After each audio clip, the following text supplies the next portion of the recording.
June 2021. While walking among the dusty metal shelves at the UCLA Film and Television Archive, archivist Margaret Chen noticed a small, unlabeled box. It simply read, JDM, 1965, do not open. Margaret had been working at UCLA for 23 years and had never seen such a box before. The box wasn't locked, but there was an old note on it, written in faded ink. This tape is to be opened 50 years after Jim Morrison's death, as per his will. July 3rd, 2021. Margaret's heart raced. Jim Morrison, the legendary frontman of The Doors, was a UCLA film school graduate. She knew that. But she had never heard that Morrison had left a secret tape in the archives. Margaret carefully placed the box on the table and held her breath. 56 years. This box had been waiting here for 56 years. Margaret searched the archive records. JDM, May 1965, student project. Name James Douglas Morrison. She did the math. Morrison died on July 3rd, 1971, 50 years later, on July 3rd, 2021, 1 month from now.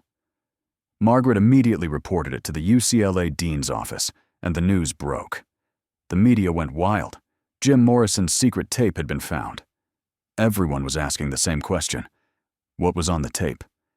If you want to find out what Morrison left on this mysterious tape and what happened when the world heard it for the first time, don't forget to subscribe to the channel. July 3rd, 2021. UCLA's Royce Hall was packed. Music historians, Doors fans, journalists, members of the Morrison family. Exactly 50 years ago, Morrison had died in Paris.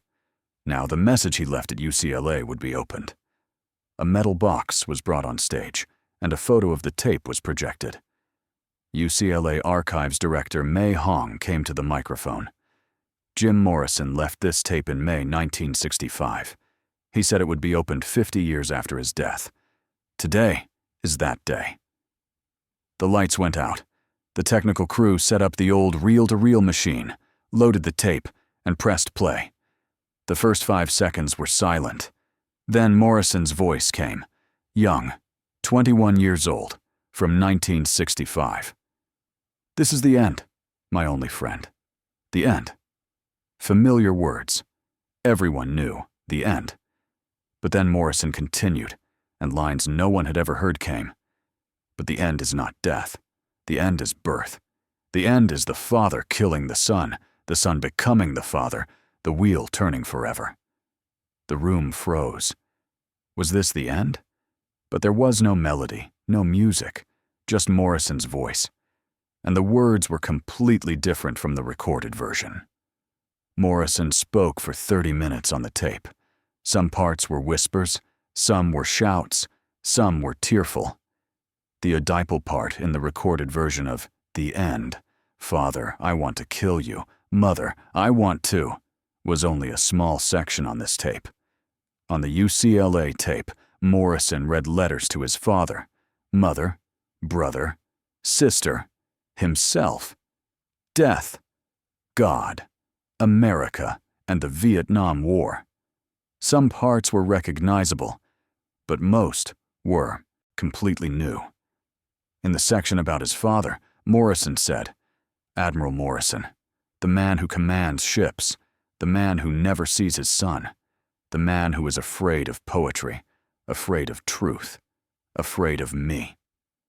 These lines were not in the recorded version. Morrison said of his mother, Mother, you gave me life but took my freedom. You loved me but suffocated me. You wanted a son but got a stranger. This was also absent. Morrison mentioned his siblings, names never mentioned in the recorded version. Morrison spoke of Vietnam, young men dying in jungles for old men's lies, blood for oil, souls for profit. This was a 1965 recording. The Vietnam War had not yet reached its peak, but Morrison had already put the protest into his poetry. As the tape continued, the room was silent. No one moved. Morrison's voice was so raw, so naked, so personal that listeners became uncomfortable. This wasn't just poetry. It was Morrison's therapy session, his psychological confession. Morrison had confronted himself at UCLA in 1965 and recorded that confrontation on tape. 30 minutes later, Morrison's voice stopped. There was one last sentence on the tape. "I leave this for the future. Maybe in 50 years, the world will understand. Maybe I will understand. This is the end." Silence. The hall was dark. No one applauded because they didn't know what to do. A minute passed. 2 minutes. Then the lights came on and the crowd erupted.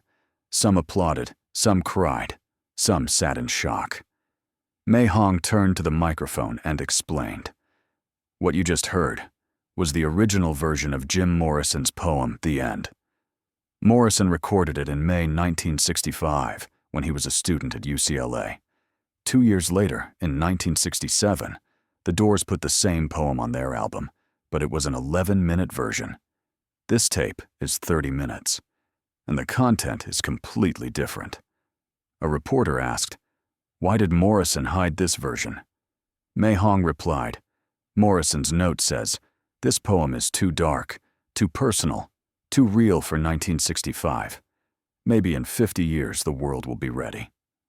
Morrison was right. Even the 1967 recording of The End was very controversial. Some radio stations banned it. The UCLA version is even more extreme, even more provocative. Morrison hid it because the world wasn't ready. A Doors historian, musicologist Dr. Sarah Williams, stood up. "This tape rewrites rock music history.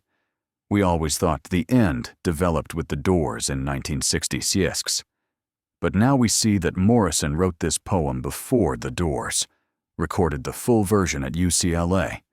The Doors version is an abridged, adapted version. The real The End is on this tape." Another music critic added, "The Morrison in the UCLA version is younger, more vulnerable, more honest. In the 1967 version, Morrison is a rock star, a persona. But in the 1965 version, Morrison is just Jim, a 21-year-old running from his father, trying to understand his mother, grappling with death. Morrison's sister, Anne Morrison Tuning, was there and explained. Jim wrote this poem about his family. Our father, George Morrison, was a tough man who wanted military discipline. Jim wanted to be a poet. This conflict shaped Jim's life.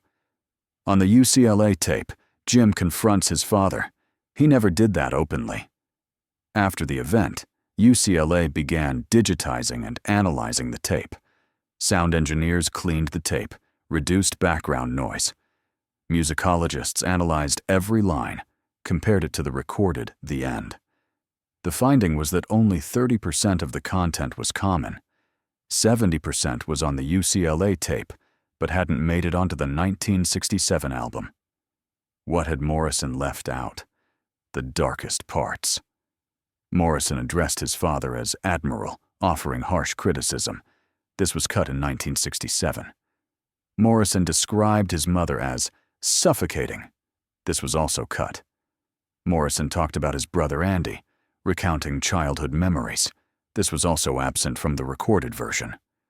Morrison directly criticized the Vietnam War. This would have been political in 1967, and Morrison cut it due to commercial pressure. But the biggest question was, why did Morrison wait 50 years? Why didn't he release it immediately in 1965? A psychologist, Dr. Michael Stevens, explained his theory. Morrison didn't want to release this tape while his family was alive. His father, George Morrison, died in 2008. His mother, Clara Morrison, in 2005. Morrison may have calculated when he said 50 years. By then my family will be dead. I won't hurt anyone. Morrison protected them. Another theory. Morrison foresaw his own death. Morrison was already obsessed with death at 21 in 1965. Death was constantly present in his poetry. Morrison perhaps knew he would die young. He died at 27, exactly 6 years later. He waited 50 years because by then he would be dead, his family would be dead, and the world would have changed. Another document was found in the UCLA archives, a letter in Morrison's handwriting, attached to the tape. The letter read, "To whoever finds this in 2021. I am 21 years old. I just wrote the darkest poem of my life. I recorded it because I want the truth to survive. But the truth is too heavy for 1965. Maybe in 50 years, people will understand that art is not entertainment. Art is confession. Art is blood. This poem is my blood. Keep it safe. Jim Morrison, May 15, 1965. The letter was in English, but UCLA translated it into Turkish to release it to the public. To whoever finds this in 2021. I am 21 years old. I have written the darkest poem of my life. I recorded it because I want the truth to survive. But the truth is too heavy for 1965. Maybe in 50 years, people will understand that art is not entertainment. Art is confession. Art is blood. This poem is my blood. Keep it safe. Jim Morrison, May 15, 1965. After the tape was released, UCLA officially made it available on digital platforms. The world went wild. 5 million streams on Spotify in the first week, 20 million views on YouTube. Doors fans analyzed the tape, commented on every line. Forums opened.